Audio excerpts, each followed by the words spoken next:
Salutare dragilor și bine ați revenit la un nou videoclip. Începem astăzi un nou vlog și începem acest videoclip cu niște cumpărături pe care le-am făcut eu din Pepco.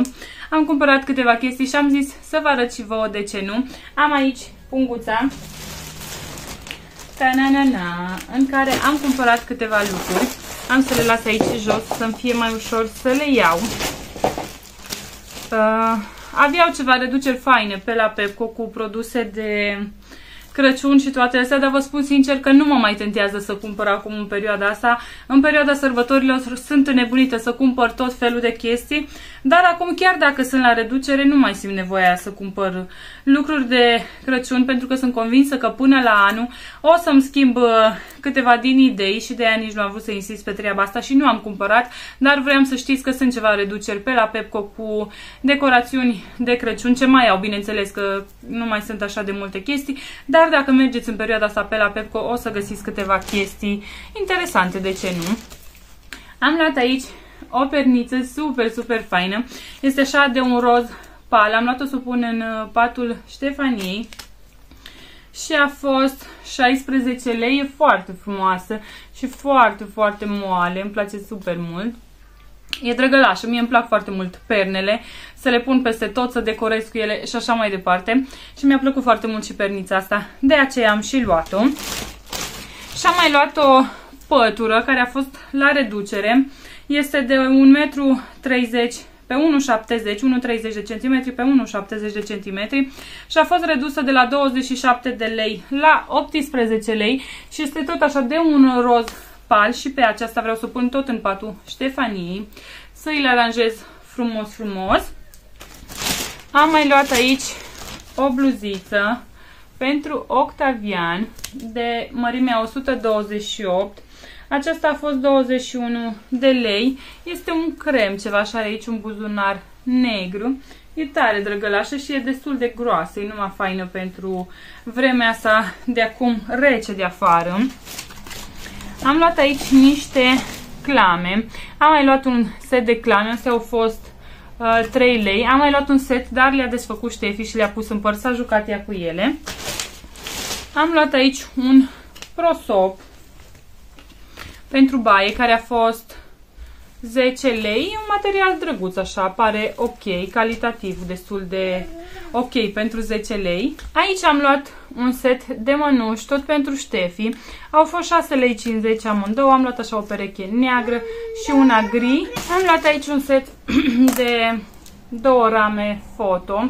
Au fost 8,50 lei și au marginea asta așa aurie, nu știu cât de bine se vede.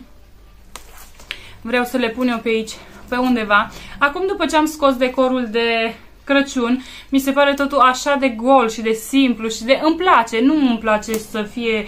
Nu-mi plac lucrurile așa aglomerate, dar parcă mi se pare mult prea gol. Și n-am zis să mai iau câteva chestii să mai pun eu pe aici. Am să pun 2 poze drăgălașe pe aici în rame.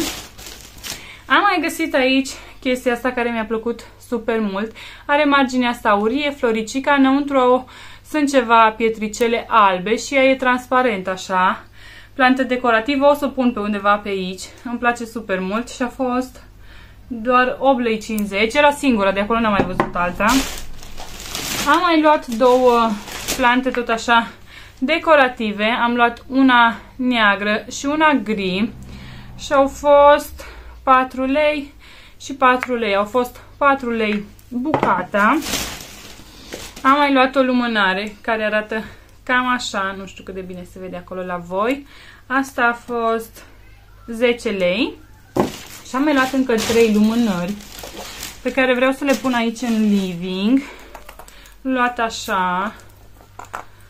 Sunt 2 mai micuțe și una mai mare. Vreau să le pun aici în living pe dulap să arate fain, pentru că nu mai știu cum să le mai învârt și să le așez. Le tot schimb până îmi găsesc așa să arate fain, să-mi placă. Cam atât am cumpărat de la Pepco, am cheltuit 150 de lei. O să pun toate lucrurile la loc, le așez frumos pe unde cred eu că ar arăta ok. Mă duc să mă apuc să fac câte ceva până vine Octavian de la școală, așa că rămâneți cu noi până la final să vedeți cum va arăta acest videoclip. Nu uitați să apăsați acolo pe butonul de like, pe subscribe și să apăsați și pe clopoțel să fiți notificat de fiecare dată când postez un nou vlog. Vizionare plăcută în continuare, dragii mei!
Salut!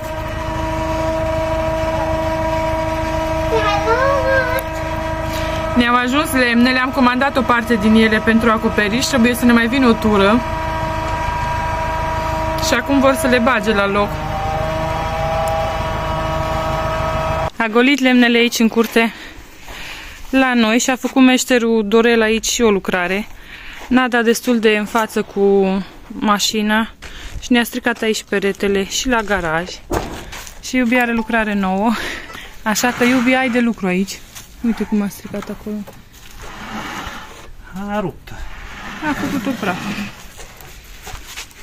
S-a apucat Iubi de treabă.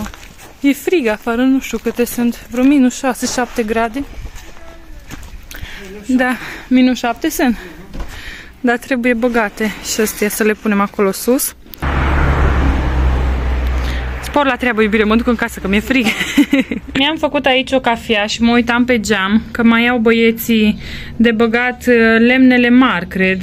Le-au rămas la urmă. Le-am făcut și lor mai devreme o cafea și mi-am făcut și mie. Am terminat de strâns de pe aici, de prin casă. Am făcut un pic de curățenie, am dat cu aspiratorul, cu mopul și cam atât. Mă duc la bucătărie să pregătesc ceva să mâncăm și după trebuie să mă duc să-mi fac unghiile. Vreau să vă spun că e foarte frig afară. Azi dimineața erau minus 14 grade.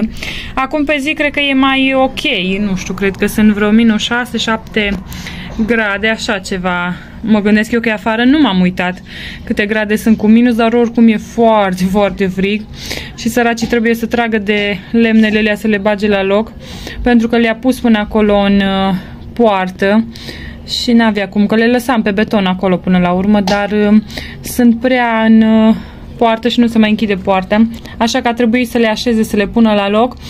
Am cumpărat lemnele astea pentru camera copilașilor și pentru acoperiș. Vrem să facem ceva modificări, nu știu dacă v-am spus, dar trebuie să modificăm puțin acoperișul la noi la casă și avem nevoie și pentru camera pe care vrem să o facem, dar oricum o să vă arăt atunci când este cazul, pentru că acum degeaba vă spun că nu știu cum să vă explic mai bine.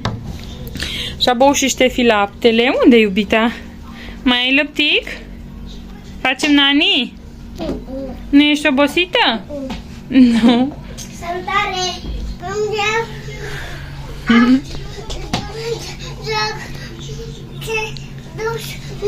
Lemnele casă. Vrei să spui tu la vlog că am adus lemnele în casă? Acasă le-a adus mami la noi, da?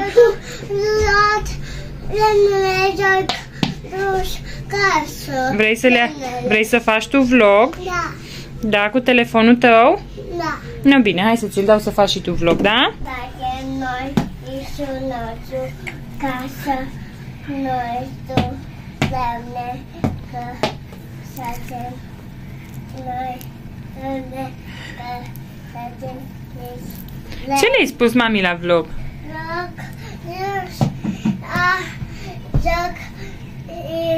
Facem lemnele. Ce facem cu lemnele? Facem Acoperiș. facem lemne, căruie, cade, isu, casă, călță, domnule. Cum zici tu? Zi salutare vlog! Eu peste câteva zile voi merge la fotbalul cu balon. Da, începe și Dacă Octi. nu știți ce este un balon, este joc. Aoleu! Un teren închis. Da, mami, o să mergi, o să meargă. Ne-a scris pe grupul de la fotbal că începe acum din 15 ianuarie fotbalul și Octi e foarte încântat și eu la fel, pentru că îi place foarte mult. Și abia aștept să meargă și mă bucur pentru că fac undeva unde e închis și poate să meargă. Da, el și acum e răgușit, nu i-a trecut. Că tot iese afară, tot aleargă, tot se joacă fotbal pe la școală în pauze. Vrem să ne apucăm să ne jucăm un joc. Un joc foarte fain. Hai să vedem ce planșă vrei să ne jucăm. Cu ce? Vrei cu animale? Că e mai simplu. A primit joculețul Octi, cred că de... Da, cred că de ziua ta, nu mai știu, anul ăsta sau anul trecut? Anul trecut. Anul trecut, parcă, nu? Tu ăla vrei. Și vrem să ne jucăm. Este un joc de inteligență pentru copii de 7 ani plus. Ce planșă vrei să alegi, mami? Așa. Și trebuie să... Ai băgat ca lumea? Nu. Ăla-l vrei tu? Nu gelat. Nu. E ok, da. Trebuie să citești ce scrie aici despre girafă, de exemplu, da, despre oaie și despre ce mai scrie aici.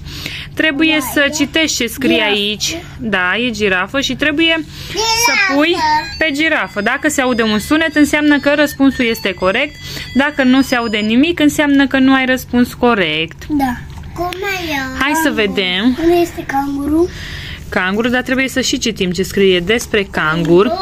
Și scrie așa: trăiește pe întinsele câmpii din sudul Australiei, nu poate păși, de aceea sare săritura sa atingând o înălțime de 3 metri și o lungime de 7 metri. Femeia își crește puii purtându-i într-un marsupiu până pot supraviețui și singuri. Deci hai să vedem care e cangurul. Aici scrie cangurul și noi trebuie să vedem dacă găsim cangurul.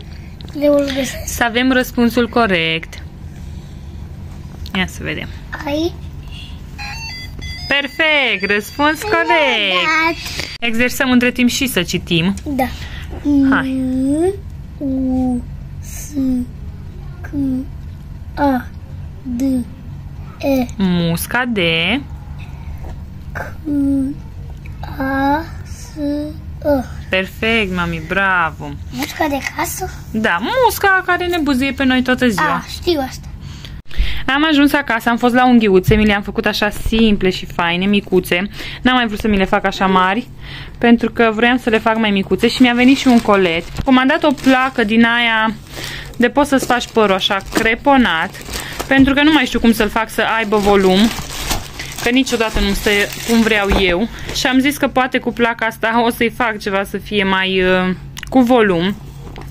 N-am să o încerc astăzi pentru că nu mai am când.